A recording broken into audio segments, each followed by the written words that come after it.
नमस्कार, DD news पर आप दो टूक देख रहे हैं। मैं हूं अशोक श्रीवास्तव। रात के 10 बज चुके हैं और डीडी न्यूज पर रात 10 के मायने होता है दमदार 10। जी हां, दमदार 10, शानदार 10, क्योंकि रात 10 बजे ही आपका पसंदीदा टेलीविजन शो, आपका पसंदीदा डिबेट शो दो टूक प्रसारित हो रहा है।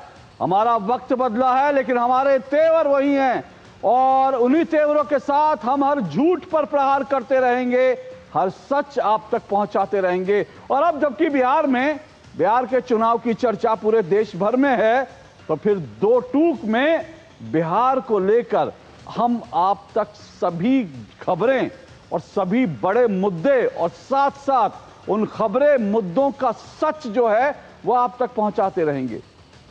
अगर आप दो टूक में कल जुड़े होंगे तो आपको एक बात अच्छी तरह से याद होगी।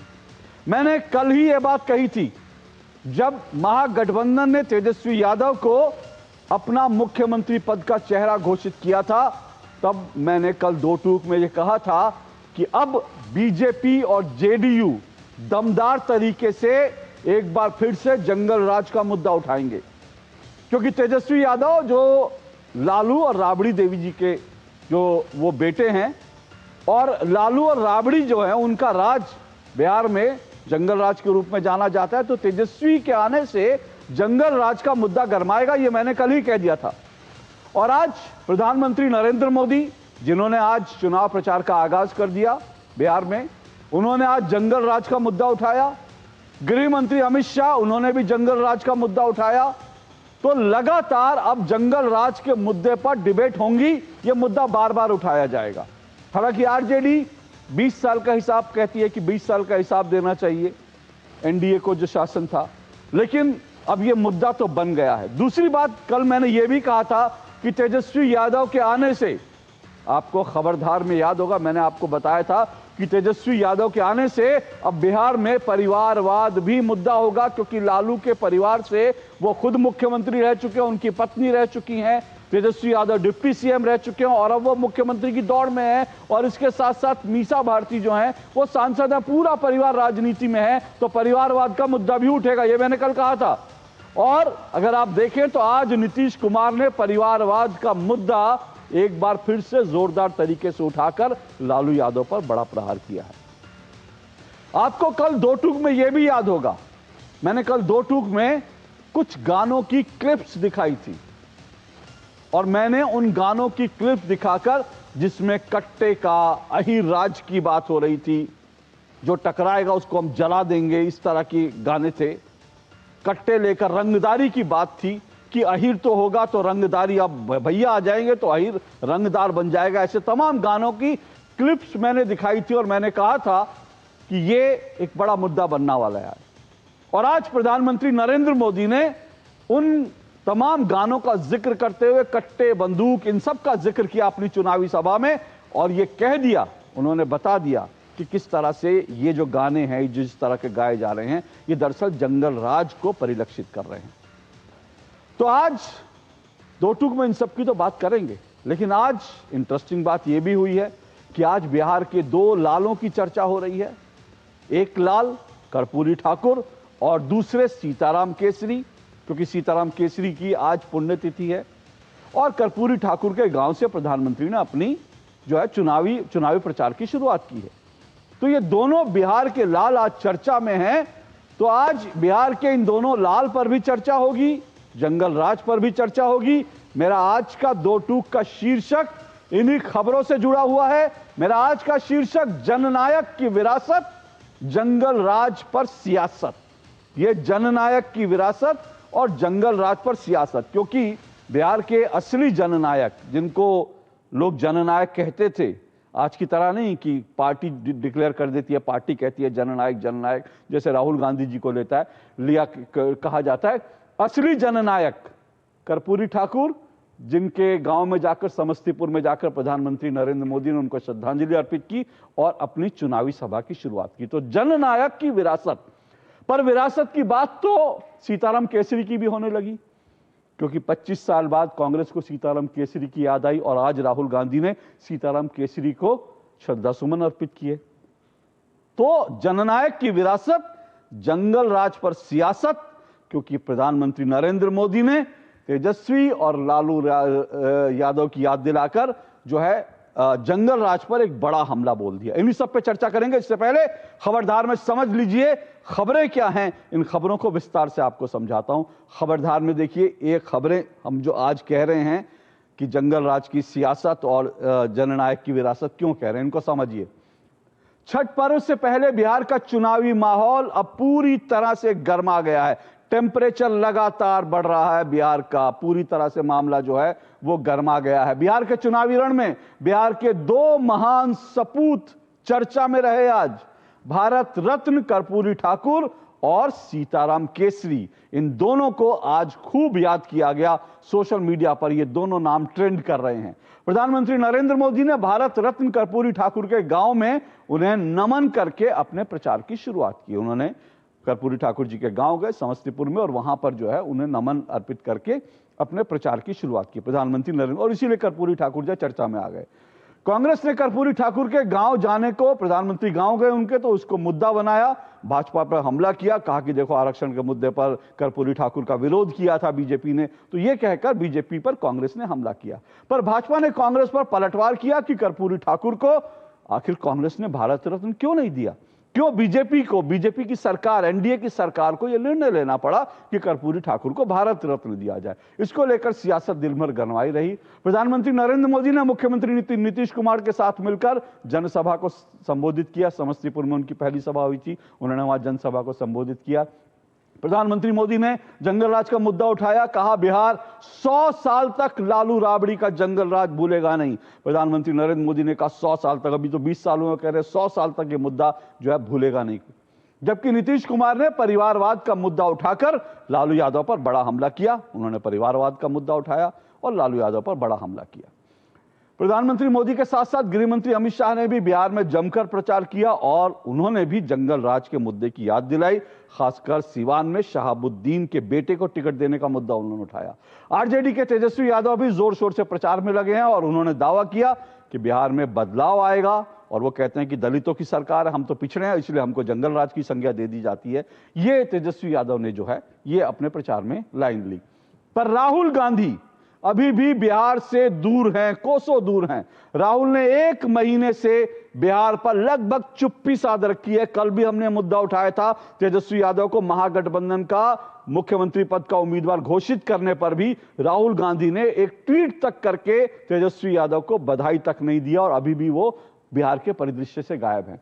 पर आज राहुल गांधी कांग्रेस मुख्यालय में सीताराम केसरी की तस्वीर पर फूल चढ़ाने जरूर गए और यह ट्वीट किया गया। हालांकि राहुल गांधी ने ट्वीट नहीं किया, यह भी इंटरेस्टिंग बात है। राहुल गांधी ने सीताराम केसरी को लेकर ट्वीट नहीं किया, आज उनकी पुण्यतिथि है, पर कांग्रेस की तरफ से यह तस्वीर जो है ट्वीट की जा रही है, वीडियो ट्वीट की जा रही है।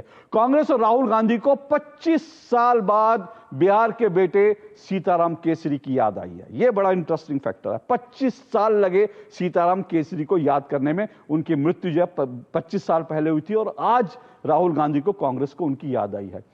तो ये सवाल उठने स्वाभाविक हैं कि क्या बिहार चुनाव के चलते ही कांग्रेस को भूले बिसरे सीताराम केसरी याद आ गए हैं? क्या बिहार के चलते ही? इन सब पर आज चर्चा करेंगे, दमदार चर्चा करेंगे, शानदार चर्चा करेंगे। लेकिन इससे पहले आगे बढ़े, प्रधानमंत्री नरेंद्र मोदी को सुन लीजिए, तेजस्वी यादव को भी सुनिए, नीतीश कुमार को भी सुनिए और सुनिए कि किस तरह से तमाम नेता ये अपने मुद्दे जनता के बीच ले जा रहे हैं। सुनिए।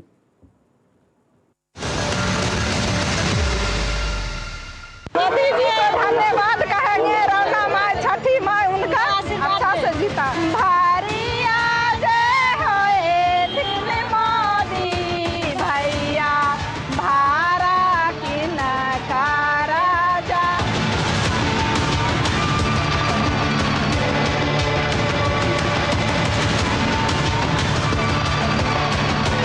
जननायक कर्पूरी ठाकुर की प्रेरणा से सुशासन को समृद्धि में बदल रहे हैं और जो जमानत पे है वो चोरी के मामले में जमानत पे है।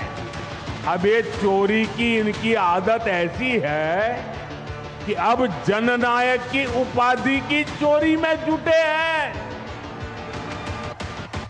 कांग्रेस पार्टी के अध्यक्ष सीताराम केसरी हमारे बिहार का गर्व थे सीताराम केसरी। इस परिवार ने सीताराम केसरी जी को उनके घर में बाथरूम में बंद कर दिया।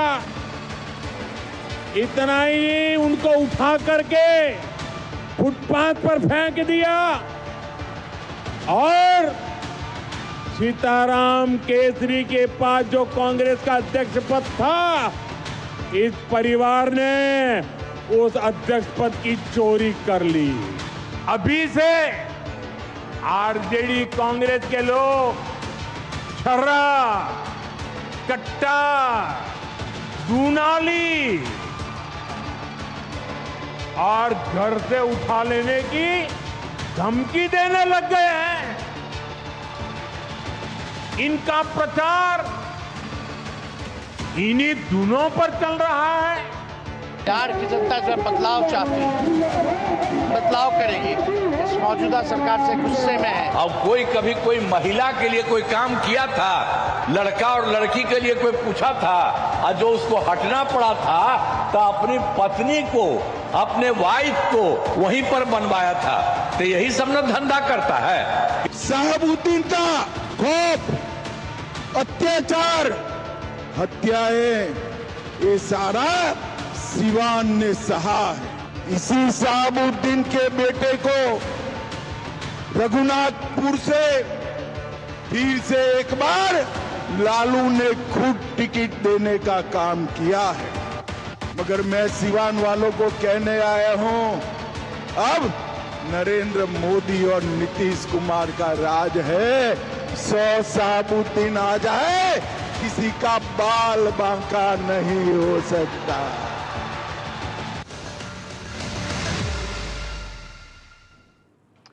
तो आपने तमाम बयानों की बानगी सुनी और इसी को लेकर आज की चर्चा, आज की डिबेट को आगे बढ़ाएंगे। दो टूक में मेरे साथ आज 4 मेहमान जो हैं जुड़ चुके हैं। आइए परिचय करवा देता हूं। मेरे साथ आरपी सिंह जी जुड़ चुके हैं, बीजेपी के राष्ट्रीय प्रवक्ता हैं आरपी सिंह जी। मेरे साथ राजनीतिक विश्लेषक और कांग्रेस पार्टी के समर्थक सैयद जव्वाद जुड़ चुके हैं और मेरे साथ डॉक्टर राकेश रंजन जुड़े हैं, स्पोक्स पर्सन हैं आरजेडी के, और मेरे साथ जेडीयू के प्रवक्ता मनीष कुमार जी जुड़े हैं। आप चारों मेहमानों का बहुत बहुत शुक्रिया और स्वागत। और मैं याद दिला दूं, मैं दो टूक में जो वादा करता हूं उसको पूरा करता हूं। मैंने सैयद जवाद से एक वादा किया था कि जिस दिन जब आरजेडी का तय हो जाएगा, जब महागठबंधन तय कर लेगा कि जो हैं तेजस्वी यादव हमारे मुख्यमंत्री पद के चेहरे होंगे, तो मैं एक बार उनको ज़रूर बुलाऊंगा। तो आज कई सवाल हैं सैयद जवाद से भी। शुरुआत सैयद जवाद और आरपी सिंह जी, आप दोनों को 1.5 मिनट दूंगा। मुद्दा जंगल राज बन रहा है, जननायक की जो है विरासत पर सियासत हो रही है, तो ये सारी चीजें हो रही है। ऊपर से 25 साल बाद कांग्रेस को आज सीताराम केसरी की अचानक याद आई। बड़ी दिलचस्प राजनीति है। क्या कहेंगे सैयद जवाद, आपके 1.5 मिनट। जी, सभी को मेरा जय हिंद, जय संविधान। देखिए, मैंने तो आपके एक दिन पहले शो पे ये कहा था कि मुख्यमंत्री का चेहरा जो है जल्द प्रेस कॉन्फ्रेंस होगी और उसी के अंदर सामने आ जाएगा और साथ ही साथ सबको पता भी चल जाए क्या हुआ। लेकिन उस वक्त बड़ा मजाक उड़ाया जा रहा था। लेकिन अब भारतीय जनता पार्टी से सवाल है कि मुख्यमंत्री कौन होगा। हमारा तो डिसाइड हो गया, मुख्यमंत्री भी उप मुख्यमंत्री भी, लेकिन भारतीय जनता पार्टी ये डिसाइड नहीं कर पा रही है कि नीतीश बाबू पर खुद भरोसा नहीं कर पा रही है भारतीय जनता पार्टी, और खुद इनके अलायंस के लोग नहीं कर पा रहे हैं, तो प्रदेश की जनता कैसे करेगी। दूसरी सबसे बड़ी बात, मुझे लगता है आदरणीय प्रधानमंत्री जी की आयु 75 साल हो गई, उनको रिटायरमेंट ले लेना चाहिए। वो जब कर्पूरी ठाकुर जी का जिक्र करते हैं तो ये भूल जाते हैं कि इन्हीं जनसंघ के लोगों ने उनका कितना विरोध करा था, उनको कितनी गालियां दी थी और उन्हीं की सरकार गिराने में जनसंघ का कितना बड़ा हाथ था, ये तो भूल ही जाते हैं। और 65% आरक्षण की बात अगर करते थे कर्पूरी ठाकुर जी, तो आज आदरणीय प्रधानमंत्री जी जननायक की बात कर रहे थे, तो लागू कर दीजिए आज भी। पहले तो ये विरोध करते रहते थे और जैसी चुनावीकरण का फायदा होता है तो फौरन जो है चुनावी हथकंडे प्रोपगंडे अपनाने लगते हो। मैंने तो आपसे कहा भी था, प्रधानमंत्री जी की अभी भी भाषा को देखिएगा, चुनाव आयोग हमें कट्टे की बात कर रहे हैं, कभी जंगल राज की बात कर रहे हैं। अरे जंगल राज की नहीं, अब मंगल राज की बात होने वाली है बिहार के अंदर। मैं आपसे फिर कह रहा हूँ, इसको मेरी बात को नोट डाउन कर लीजिए, क्योंकि कभी भी पर्ची से जो है वो मुख्यमंत्री बन सकता है, क्योंकि इनके यहाँ पर्ची वाले मुख्यमंत्री जी का रिवाज है, इनके यहाँ लोकतंत्र का रिवाज नहीं है। ओके। पता नहीं अक्कड़ बक्कड़ बम्बे को ओके 80-90 ओके पूरे 100 ओके आपके 1.5 मिनट पूरे हुए। सैयद जवाद, वोट चोर निकल के दूंगा, भागा। मौका दूंगा, अभी तो देखिए। सवाल पूछूंगा। अभी आपने कह लिया अपने मन की बात, अभी अशोक श्रीवास्तव के जो गोले आएंगे उनके लिए तैयार रहिए, फिर जवाब देंगे, मजा आएगा।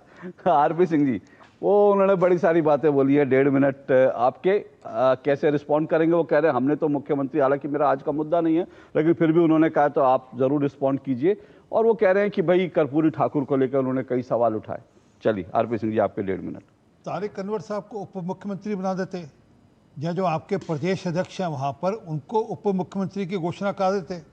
आपकी तो सीटें भी ज़्यादा आप लड़ रहे हैं, वोट भी आपके कुछ ज़्यादा ही थे पिछली बार मुकेश सहनी जी से, परंतु नहीं हुआ ना, क्योंकि लास्ट मोमेंट तक ये बाजू मरोड़ का काम चलता रहा, एक दूसरे की बाजू मरोड़ते रहे और ये कोशिश में लगे रहे कि हम तेजस्वी यादव को मुख्यमंत्री घोषणा ना करें। मन में तो यही था, परंतु मजबूरी में करना पड़ा। परंतु हमारे यहाँ तो मुख्यमंत्री ऑलरेडी है, नीतीश बाबू ऑलरेडी 20 साल से मुख्यमंत्री हैं और 25वें साल भी मुख्यमंत्री होंगे, परंतु आपके यहाँ तो नहीं ऐसा हो रहा। आपके यहाँ तो जंगल राज की स्टोरी जो आज माननीय प्रधानमंत्री ने कही वो बिल्कुल ठीक कही। जरा 2 किस्से आपको याद दिला देता हूँ। एक है शाहबुद्दीन का, जिसके बेटे को ऊपर 5 मुकदमे, उसको थाली में परोस कर टीका लगा कर टिकट दी है लालू यादव जी ने। वो शाहबुद्दीन वो था जिसने एसिड फेंक कर, मुकदमे कई सारे थे उनके ऊपर, परंतु जो सबसे ज़्यादा घृण अपराध किया, एसिड फेंक कर 2 लोगों को जिंदा जला दिया। और एक डॉक्टर थे, डॉक्टर एस एन आर्या, वो अपनी जमात के लिए एक नई गाड़ी लेकर आए, स्टीम गाड़ी। वो उठा ली गई गाड़ी, वो शिकायत करने गए विधायक साहब के घर पर, और वो गाड़ी सतीश यादव नाम से विधायक थे, लालू जी के खास थे, उनके घर पे ही थी गाड़ी। और मुख्यमंत्री निवास तो लालू जी के समय में इसलिए जाना जाता था कि वो लोगों के जो फिरौतियों के मामलों का फैसला वो मुख्यमंत्री निवास में होता था। कि किसने किसको कितनी फिरौती देनी है, अच्छा भैया थोड़ा फैसला कर लो, थोड़ा वो दे दो, अच्छा ये 1 करोड़ मांग रहा है, नहीं अच्छा 75 लाख में फैसला कर लो। इसलिए एक मिनट, जंगल राज याद दिलाना इसलिए जरूरी है क्योंकि अभी आपने जंगल राज से अपनी जान नहीं छोड़ी है आपने जंगल राज की। अभी हाल में शाहबुद्दीन के लिए तेजस्वी यादव के कार्यक्रम में शाहबुद्दीन जिंदाबाद के नारे लग रहे थे, तस्लीमुद्दीन जिंदाबाद के नारे लग रहे थे। तो आप तो जंगल राज की जो लेगेसी उसको कैरी फॉरवर्ड कर रहे हैं। ओके आपके 1.5 मिनट हुए। मैं इन तमाम मुद्दों पर आऊंगा। जंगल राज को लेकर डॉक्टर राकेश रंजन, आपको भी मैं समय दूंगा इस पर रिस्पॉन्ड करने के लिए, लेकिन उससे पहले 2-3 चीजें मैं जानकारी में रखना चाहता हूं, क्योंकि ये मुद्दा उठाया सैयद जवाद ने, तो मैं उनके बता दूं, उन्होंने कहा कि प्रधानमंत्री को रिटायर हो जाना चाहिए। भाई प्रधानमंत्री रिटायर होंगे नहीं होंगे ये तो प्रधानमंत्री तय करेंगे, देश की जनता तय करेगी, जो उनको लगातार प्यार दे रही है, जो लगातार उनको जिता रही है।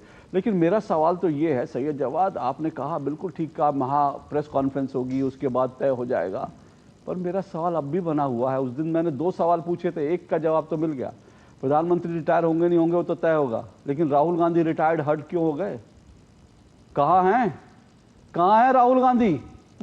जलेबियां छान रहे हैं घंटाघर में, उनकी आखिरी वीडियो जलेबियां छानते, घंटाघर में जलेबी छान रहे थे, इमरती बना रहे थे। मैंने पहले भी कहा था हरियाणा चुनाव में जलेबी से जल चुके हैं, लेकिन अभी भी उनका दिल भरा नहीं, जलेबियां छान रहे हैं। तो वहां पर जो है वो तेजस्वी यादव बेचारे अकेले लगे, यहाँ जलेबियां छान रहे हैं। तो रिटायर्ड हर्ट क्यों हो गए? 40 दिन से गायब है, बिहार को लेकर एक ट्वीट नहीं किया उन्होंने, एक ट्वीट नहीं किया है। कम से कम तेजस्वी यादव को बधाई तो दे देते। ट्वीट किया सीताराम केसरी जी वाला, नहीं सर वो भी नहीं किया, मेरी जान मैंने नहीं देखा। सीताराम केसरी का जो वीडियो है कांग्रेस ने तो डाला है, राहुल गांधी ने अपने हैंडल से नहीं डाला सीताराम केसरी को भी। वो कैसे सीताराम केसरी को याद कर लेंगे? गांधी परिवार को चुनौती देने वाले। जवाब तो सुन लीजिए। राहुल गांधी थोड़ा 1 मिनट, मेरा निवेदन है, इनका साउंड थोड़ा बढ़ाइए प्लीज। मेरी जो टीम है, मेरा पैनल जो है, सैयद जवाद की आवाज बढ़ाइए जरा, नहीं तो फिर कहेंगे मेरी आवाज दबा दी जाती है। बोलिए।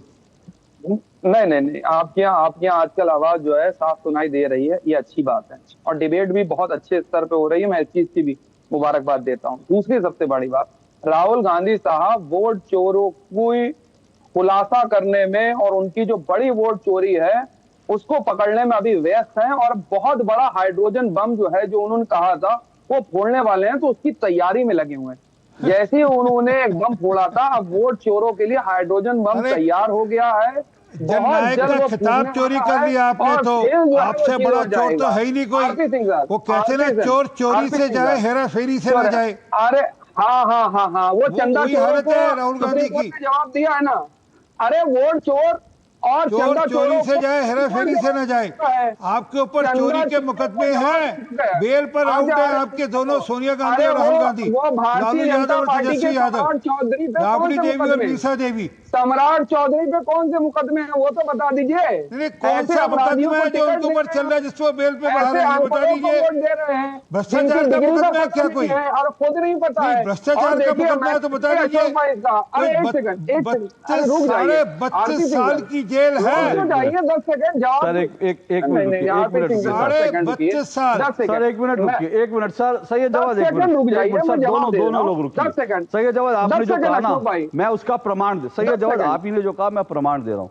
देखिए राहुल गांधी घंटा घर में हाइड्रोजन बम बनाते हुए, मुझे पता नहीं था इमरती को हाइड्रोजन बम कहा जाता है कांग्रेस पार्टी में, मुझे मालूम नहीं था। ये राहुल गांधी हाइड्रोजन बम का फॉर्मूला बना रहे हैं घंटाघर दिल्ली में। ये हाइड्रोजन बम अगर पता होता, ये हाइड्रोजन बम तो हिंदुस्तान में सालों से चल रहा है, लेकिन ये पता नहीं था कि हाइड्रोजन बम जो है ये होता है, ये हाइड्रोजन बम होता है।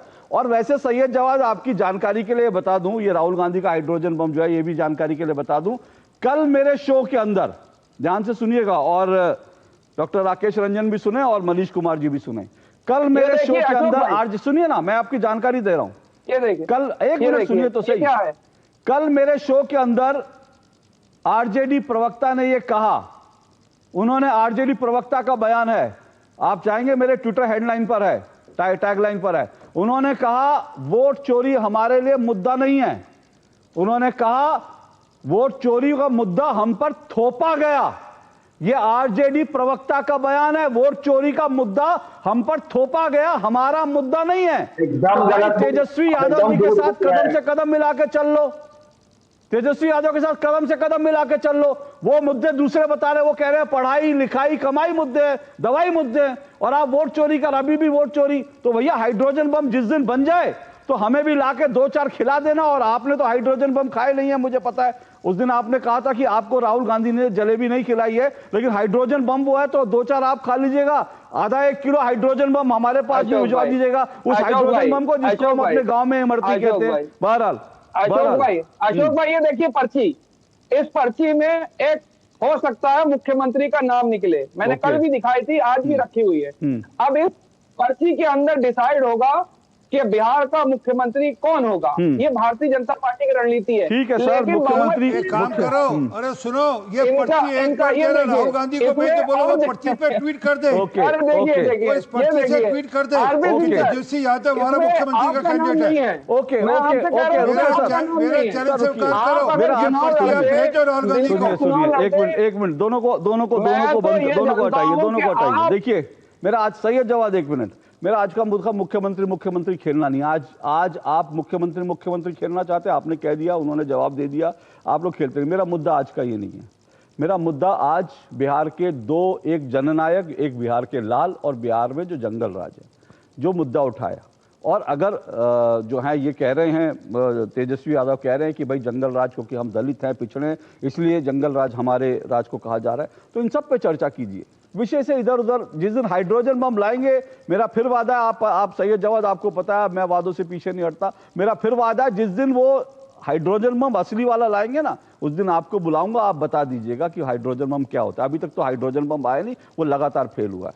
चलिए मैं हाँ तेजस्वी यादव ये भी कह रहे हैं कि हमारा शासन होगा भ्रष्टाचार मुक्त होगा, वो भ्रष्टाचार की बात भी कर रहे हैं आज। हाँ वो तो कर रहे हैं, वो उस पर भी चर्चा होगी। डॉक्टर राकेश रंजन, सवाल यह है कि एक बार फिर से बीजेपी जो है लगातार जंगल राज की याद दिला रही है। वो कह रही है, प्रधानमंत्री कह रहे हैं 100 साल तक जंगल राज का मुद्दा जो है वो बिहार में हमेशा बना रहेगा। क्या कहेंगे आप सर? जी अशोक जी,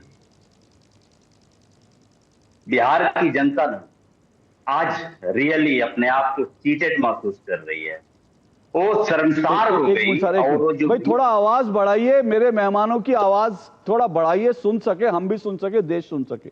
बोलिए राकेश जी। आवाज आ रही है अशोक जी? जी जी आवाज आ रही है। मैं अपने लेवल पर उसको और उसका साउंड बढ़वाने की कोशिश कर रहा हूँ। जी बोलिए। नहीं बोलिएगा तो और लाउड बोलूंगा। हाँ थोड़ा थोड़ा लाउड बोलेंगे तो अच्छा रहेगा। आप तो तेजस्वी यादव के जवान हैं, तो तेजस्वी यादव जिस तरह से बोलते हैं उसी तरह से बोलिए ना। हाँ बोलिए बोलिए। एकदम एकदम सुनिए, आज बिहार की जनता प्रधानमंत्री की बातों से एकदम शर्मसार महसूस कर रही है।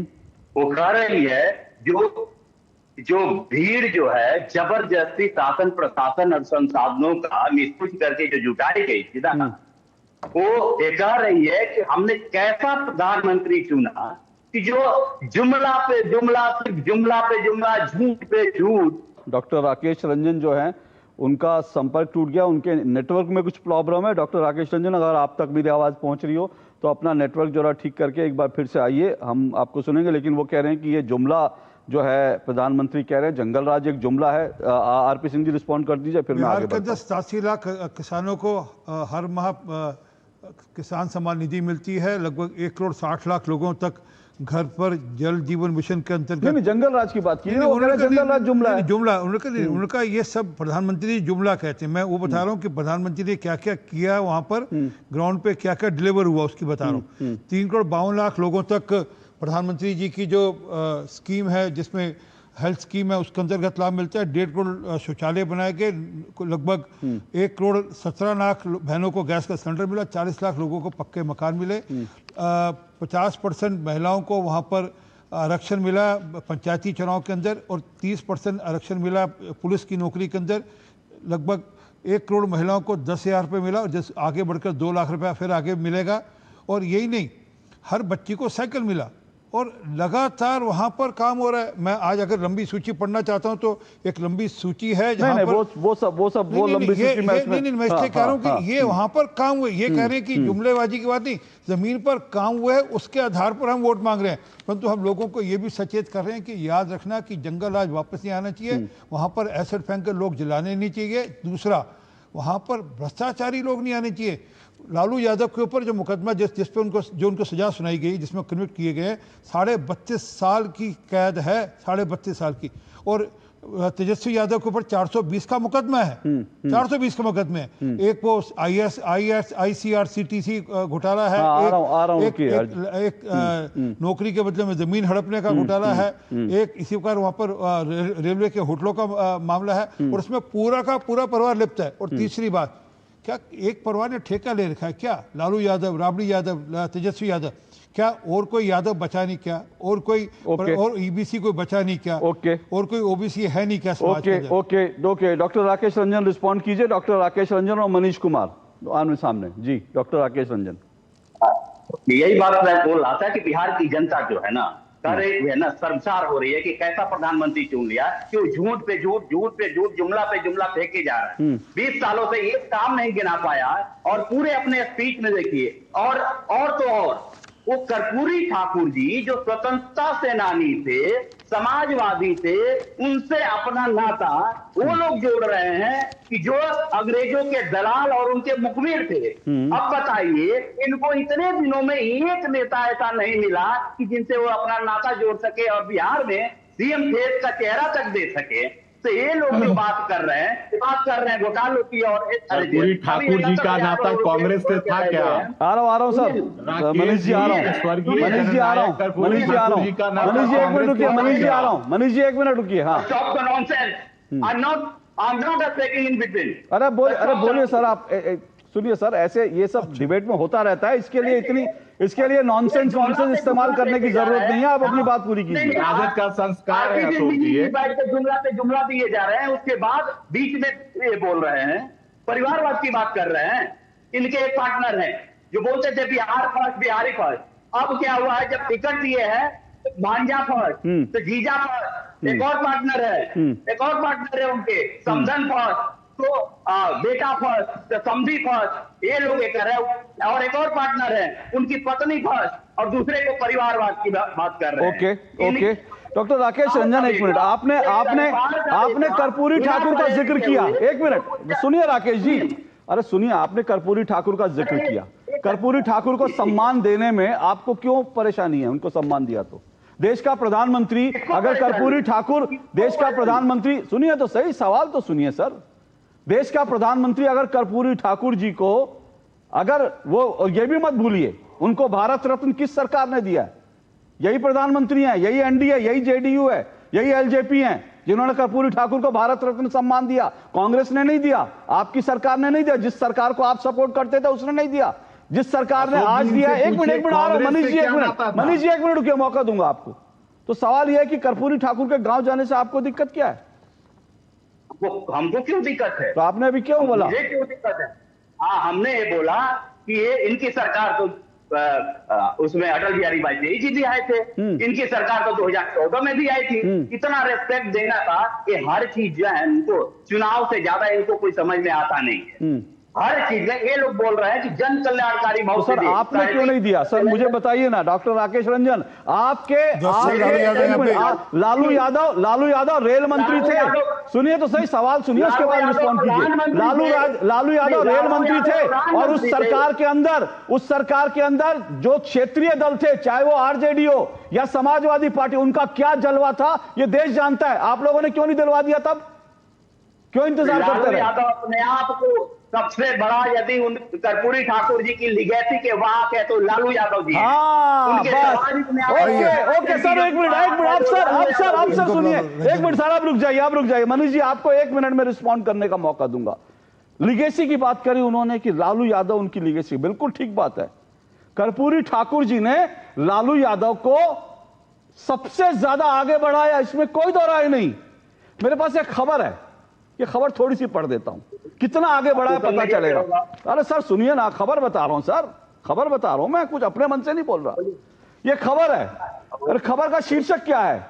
मेरी जीप में पेट्रोल नहीं है। खबर का शीर्षक क्या, पढ़िए सुनिए। मेरी जीप में पेट्रोल नहीं है, जब लालू यादव ने बीमार कर्पूरी ठाकुर को गाड़ी देने से मना कर दिया था, लिगेसी। अब ये खबर थोड़ी सी 4-5 लाइनें पढ़ देता हूं, मनीष जी फिर रिस्पॉन्ड कीजिएगा। ये खबर क्या कहती है? और बिल्कुल ठीक आपने कहा सर, राकेश रंजन जी ने, जब लालू यादव जी जेल से बाहर आए, सर सुनिए सर, थोड़ी खबर सुनिए। जब लालू यादव जेल से बाहर आए, कर्पूरी ठाकुर जी ने उनको लोकसभा का टिकट दिलवाया, कर्पूरी ठाकुर जी ने लालू यादव जी को विधानसभा में पहुंचाया। लेकिन यह खबर क्या कहती है? यह खबर यह कहती है लालू यादव उन दिनों चमक और चकाचौंध से भरपूर जीवन जी रहे थे। उनके पास एक जीप थी जिसे वो खुद ड्राइव करके विधानसभा जाते थे। और आगे खबर कहती है, एक बार कर्पूरी ठाकुर बहुत बीमार थे, वो विधानसभा में थे, बीमार थे, और उनको विधानसभा की बहस में हिस्सा जरूर लेना था। वो उनके पास, कर्पूरी ठाकुर बिल्कुल सीधे साधे इंसान थे, उनके पास कुछ नहीं था। तो कर्पूरी ठाकुर जी ने लालू यादव जी को संदेश भेजा कि भाई मैं बीमार हूं, मुझे विधानसभा जाना है, विधानसभा की चर्चा में हिस्सा लेना है। तो यह खबर कहती है कि लालू जी ने मैसेज भेजा कि भाई अपनी एक गाड़ी ले लो, और मेरी जीप में तो पेट्रोल नहीं है। अब आप सोचिए कैसी विरासत है, जो आदमी अपनी जीप के अंदर कर्पूरी ठाकुर को विधानसभा नहीं ले जा सका था, यह कहकर कि मेरी जीप में पेट्रोल नहीं है। आज उसकी विरासत के आप डिंडोरा पीट रहे हैं। यह खबर आपके सामने है, और अगर इस खबर को चैलेंज कर दे तो मैं मान जाऊं। अब मनीष जी बोले, मनीष जी लेना है कि आपको सुनिए ना। अरे सुनिए कि आप, मैंने खबर सुना दी। ये उसी प्रकार का खबर है जिस प्रकार प्लांट किया गया था। हाँ, ये खबर प्लांट की हुई है, ये खबर प्लांट की हुई है, ये खबर आज की नहीं है, ये खबर आज की नहीं है। सुनिए, ये खबर प्लांट की हुई है। अब ये कहने से तो नहीं चलता। ये सुनिए, खबर प्लांट की गई है। आपको ये भी बता दूं, 1 मिनट, अब सुनिए, 1 मिनट, अब मैं आपको ये भी बता दूं, खबर किसने बताई है? बताइए, संकर्षण ठाकुर का नाम सुना है? संकर्षण ठाकुर का नाम सुना है? और खबर प्लांट की हुई है। वाह, अब मनीष कुमार बोलेंगे, और सिर्फ मनीष कुमार जी। सर इन खबरों को कितना झुटलाएंगे? जंगलराज जुमला, ये खबर झूठी है, तब तक कैसे भागेंगे? सच्चाई का सामना करना सीखिए। चलिए मनीष कुमार बोलेंगे। मनीष जी बोलिए। उनके मां को गाली दी गई, बोला ना, बाकियों को बोलने दीजिए। आपने उनको झिड़क दिया था कि मेरी बारी में बोल रहे हैं, वो बोल रहे हैं, तो जरा शांति से सुनिए। बोलिए मनीष जी। अंग्रेजी में झिड़का था। आदरणीय लालू प्रसाद जी तो सत्ता के लालच में, पुत्र मोह में, जिस कांग्रेस के खिलाफ राजनीति में वो पैदा लिए, आज उनके शरण में और अभी ये कह रहे थे कर्पूरी, स्वर्गीय जननायक कर्पूरी ठाकुर जी के सच्चे ये उत्तराधिकारी हैं। कर्पूरी ठाकुर जी पहले बिहार के मुख्यमंत्री बने थे, जहां तक मुझे याद है, कांग्रेस के खिलाफ वो पहले मुख्यमंत्री थे और पूरे जीवन वो कांग्रेस के खिलाफ लड़ते रहे, चाहे आपातकाल हो, हमेशा। आज ये कह रहे हैं, आज ये कांग्रेस की गोद में जाके बैठे और कह रहे हैं कर्पूरी ठाकुर जी का हमारे नेता लालू जी उत्तराधिकारी हो गए। अरे लालू जी को तो हम मानते हैं कि सत्ता के लालच में, पुत्र मोह में आज कांग्रेस के आगे पीछे कर रहे हैं। दूसरी बात, लालू जी के शासनकाल को नीतीश कुमार जी ने जंगल राज नहीं कहा, बिहार की जनता ने नहीं कहा, पटना हाई कोर्ट ने कहा कि बिहार में कोई शासन नाम की चीज नहीं है, जंगल राज है, कानून नाम का कोई चीज नहीं है। ये हमने नहीं कहा, पटना उच्च न्यायालय ने कहा। हाँ, लेकिन मनीष जी मेरा सवाल यह है, अब तो 20 साल से आपकी सरकार है ना, तो अभी भी जंगल राज याद कराने की क्या जरूरत है? अच्छा एक बात बताइए, हम गांधी जी को भूल जाएं? देश की लड़ाई में, स्वतंत्रता की लड़ाई में उनकी क्या भूमिका थी? हम अंबेडकर जी की भूमिका को भूल जाएं? सरदार पटेल जी की भूमिका को भूल जाएं? अरे भाई, बिहार की जनता ने आपको 15 वर्षों तक मौका दिया, आप अपनी उपलब्धि एक नहीं गिना पाते हैं। 15 वर्षों में बिहार में आपने कौन से क्षेत्र में काम किया? क्या कहीं कोई इंजीनियरिंग कॉलेज खोलाया, कहीं मेडिकल कॉलेज खोलाया, किसी नदी पर आपने ब्रिज बनवाया, कितने स्कूल खुलवाया? आप एक उपलब्धि नहीं गिनवा पाते हैं। आप क्या गिनवाते हैं? जो आदरणीय नीतीश कुमार जी के आशीर्वाद से आपको डिप्टी सीएम बनने का मौका मिला, आप नीतीश कुमार जी के ही काम को गिनवाते हैं। आप अपने माता जी, पिताजी के काम को गिनवाइए ना। आदरणीय नीतीश कुमार जी जब बिहार के मुख्यमंत्री बनते हैं तो पंचायत चुनाव में महिला को 50% आरक्षण देते हैं, लेकिन जब आदरणीय लालू प्रसाद जी भ्रष्टाचार के मामले में फंसते हैं तो आदरणीय राबड़ी देवी जी को बिहार का मुख्यमंत्री बनवा देते हैं। यही तो उनका है, यही तो उनका न्याय है। पर परिवारवाद को लेकर तो बहुत सारी चीजें जो हैं वो राकेश रंजन जी ने भी गिनवा दी। परिवारवाद तो सब जगह पे इस तरह से नेता लेकिन हमारे आदरणीय नीतीश कुमार जी के जो सुपुत्र हैं, नहीं नीतीश जी की मैं बात नहीं कर रहा हूँ, नीतीश जी की बात मैं नहीं कर रहा हूँ। हमारे नेता का मॉडल जान लीजिए, तेजस्वी जी से ज्यादा पढ़े लिखे हैं वो। नहीं ठीक है, वो चर्चा हमने कल कर ली सर, वो चर्चा कर ली। मनीष जी रुकिए, मनीष जी रुकिए, वो चर्चा कुमार जी अपने सर रुकिए, वो चर्चा हमने कर ली, दोनों का हमने कंपैरिजन भी कर लिया, जनता तय करेगी, दोनों लोग मैदान में हैं। लेकिन हम कर्पूरी ठाकुर की बात कर रहे हैं तो एक बात मैं और जानकारी भी दे दूं। कर्पूरी ठाकुर दूसरी बार जब मुख्यमंत्री बने थे, दूसरी बार 1977 में बने थे। बिल्कुल। और मालूम है किसके समर्थन से बने थे? जनसंघ के समर्थन से बने थे, क्योंकि जनसंघ का जो गुट था ना जनता पार्टी में, उसमें नानाजी देशमुख ने कैलाशपति मिश्र का नाम वापस करवाया था। कैलाशपति मिश्र को कहा था कि आप उनके समर्थन में, लोहिया जी के समर्थन में नाम वापस लीजिए, लोहिया जी मुख्यमंत्री होंगे। लोहिया जी उसके बाद मुख्यमंत्री बने। सैयद जवाद उंगली मत हिलाइए, अगर मेरे फैक्ट गलत है ना तो मुझे आप खुली चुनौती देना, लेकिन मैं तो आपके पास दूसरा फैक्ट लेकर आ रहा हूं। छोड़िए ना, कर्पूरी ठाकुर जी को राहुल गांधी तो श्रद्धांजलि दी नहीं, मैं तो आपके पास सीताराम केसरी लेकर आ रहा हूं सर। सीताराम केसरी की याद 25 साल बाद आई। रुकिएगा sir, रुकिएगा Manish ji, doctor Rakesh Ranjan रुकिएगा, doctor Rakesh Ranjan रुकिएगा, अभी आऊंगा, एक मिनट। सैयद जवाद 25 साल बाद याद आई सीताराम केसरी की, ऐसी क्या मजबूरी थी? 25 साल तक भूले रहे। 25 साल पहले उनका देहांत हुआ था, आज 25 साल बाद राहुल गांधी कांग्रेस मुख्यालय में उनको जो फूल चढ़ाना है। पिछले 25 साल की कोई एक तस्वीर हो तो मुझे दिखाइए जब कांग्रेस ने सीताराम केसरी को श्रद्धांजलि अर्पित की हो। बोलिए सैयद जवाद। अशोक भाई देखिए, हम लोग हो सकता है देर करते हो लेकिन दुरुस्त आते हैं, लेकिन खुद आदरणीय प्रधानमंत्री जी ने अपने 25 साल सुनिए तो, अरे अशोक भाई, आदरणीय प्रधानमंत्री जी ने अपने सहयोगियों का, अपने गुरुओं का किस तरीके से सम्मान करा है वो आप सुब्रमण्यम स्वामी से जाकर के पूछ लीजिए आजकल, जिन्होंने प्रधानमंत्री जी को खुद कहते हैं आजकल कितना वो सम्मान कर रहे हैं और क्या क्या कह रहे हैं, उनको भी कभी स्टूडियो में बुलाइए और पूछ लीजिए। और स्वर्गीय जो और लोग चले गए, अभी इस दुनिया में नहीं रहे हैं, सतपाल मलिक साहब, उन्होंने क्या क्या बातें बताई थी और किस तरीके से उन्होंने भी बताया कि हमने बड़ा सहयोग करा। सर मैं सीधा सा सवाल पूछा, आप बीजेपी के पास आ गए, मैं आरपी सिंह जी से पूछ लूंगा ना, मैं आरपी सिंह जी से पूछ लूंगा, मुझे बताइए 25 साल बाद सीताराम केसरी की याद क्यों आई?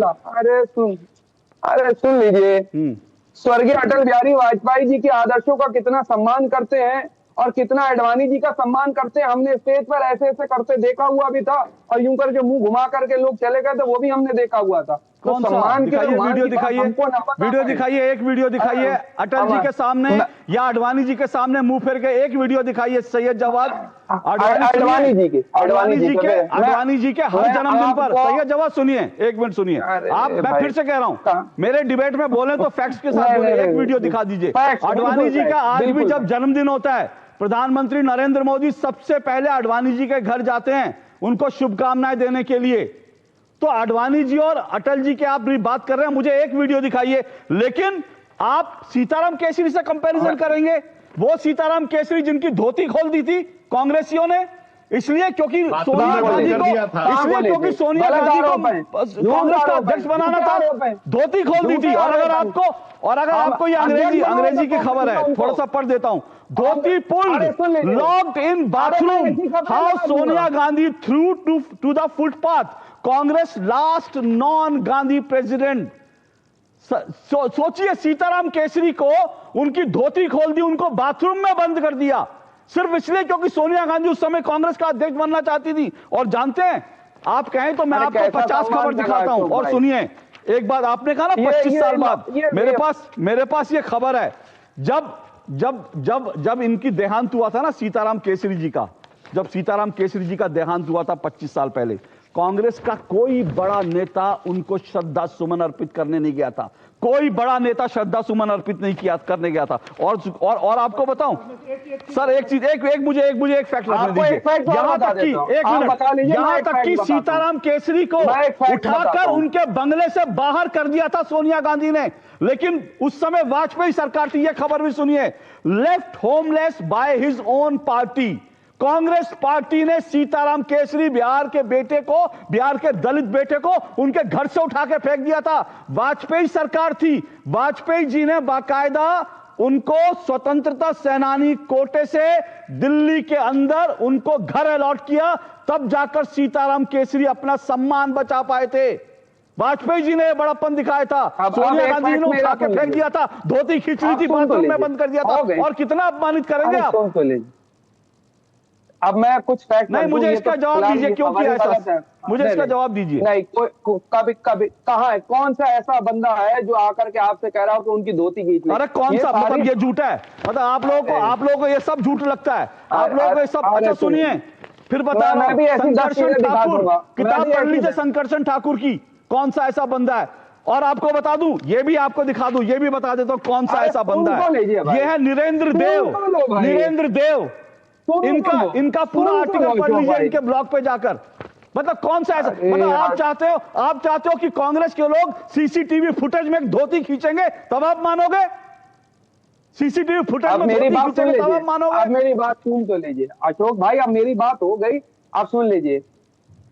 स्वर्गीय अटल बिहारी वाजपेयी जी जिस वक्त एम्स में एडमिट थे, अब इसको फैक्ट चेक कर लीजिएगा, आदरणीय राहुल गांधी जी, अरे भाई छोड़ दीजिए ना, छोड़ दीजिए।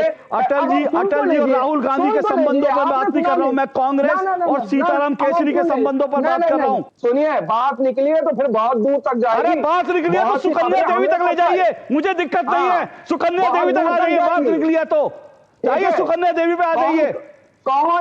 कौन बात कहां तक निकालेंगे आप?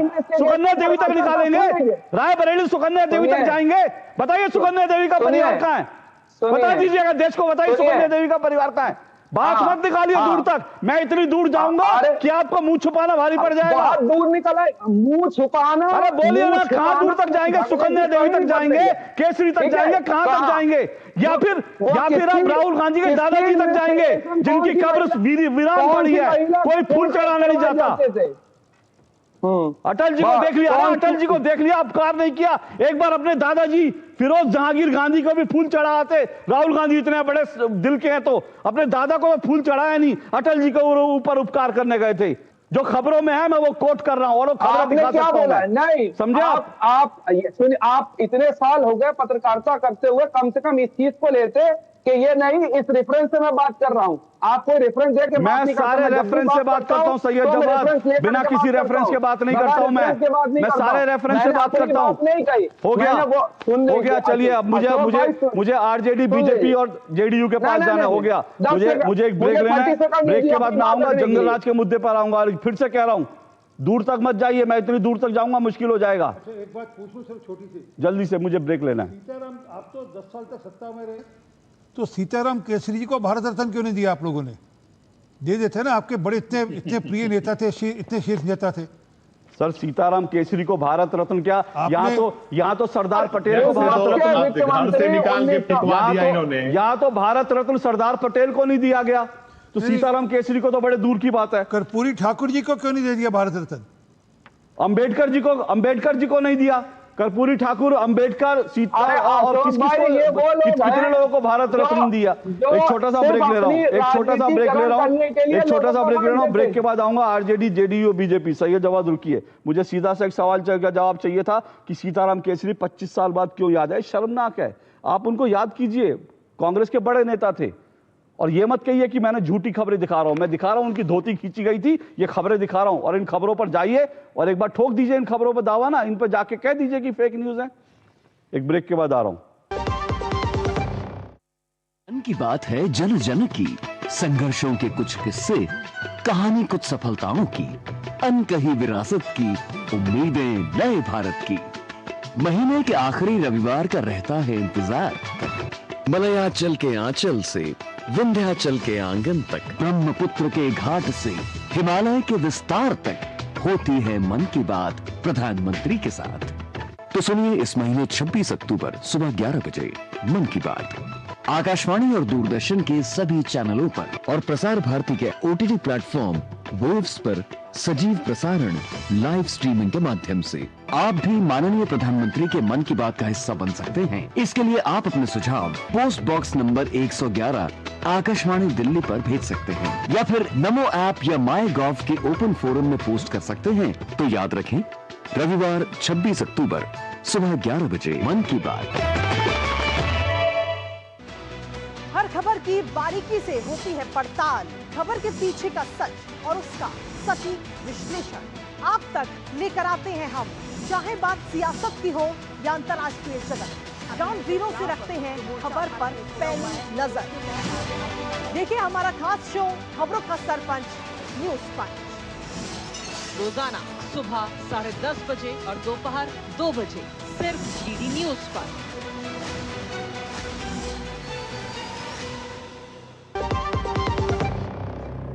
चलिए दो टुक आप देख रहे हैं। दो टुक में आज हम चर्चा कर रहे हैं विरासत पर जो है दावे हो रहे हैं। जिस तरह से सीताराम केसरी को लेकर आज उनको पुष्पांजलि अर्पित की राहुल गांधी ने, दूसरी तरफ प्रधानमंत्री नरेंद्र मोदी कर्पूरी ठाकुर जी के गांव गए और दूसरी तरफ बीजेपी और आरजेडी लगातार जंगल राज का मुद्दा उठा रहे हैं आप, क्योंकि तेजस्वी यादव चेहरा है। तो मेरे साथ 4 मेहमान जुड़े हैं। डॉक्टर राकेश रंजन, देखिए मेरा सीधा सा है, आप लोग तेजस्वी यादव मुख्यमंत्री के रूप में घोषित हो चुके हैं, आपका मुख्य मुद्दा क्या है? मैं ये जानना चाहता हूं, क्योंकि उनका तो साफ तौर पर लग रहा है कि वो लोग जो है जंगल राज को एक बड़ा मुद्दा बना रहे हैं। आरजेडी जो है उसके पास इसका जवाब देने के लिए क्या है? एकदम जी, मैं आपके सवाल का भी जवाब दूंगा। उससे पहले 2 सवालों का जवाब दूंगा कि आज तक जो भारत रत्न आप कह रहे हैं, तो आज तक भारत रत्न जिसको भी मिला है या तो कांग्रेसी है, न तो कभी न कभी कांग्रेसी रहा है, या तो वामपंथी है, या नहीं तो समाजवादी।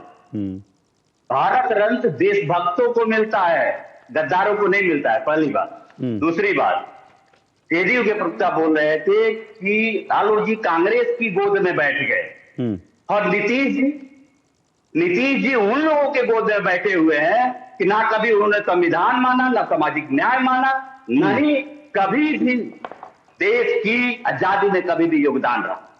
तो ये जो है दोनों में फर्क है। नीतीश जी अब किसके गोद में बैठे? आ रहा हूं, रुकिए। राकेश जी, आदरणीय लालू प्रसाद जी राजनीति में किनके खिलाफ कदम रखे थे, जरा बता दीजिए। बोलिए, बस एक लाइन उत्तर दे दीजिए। नीतीश जी अभी किसके गोद में बैठे हैं ये आप बताइए। आदरणीय लालू प्रसाद जी आपातकाल में किनके खिलाफ थे, जरा बता दीजिए। लालू जी जेल जितनी पार्टियां हैं, सुन तो लीजिए भाई।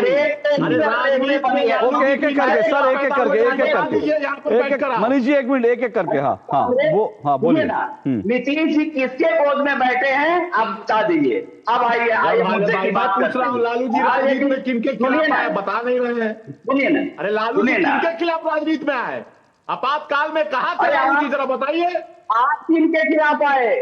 आप किनके खिलाफ आए? हम कांग्रेस के खिलाफ थे, कांग्रेस के खिलाफ थे।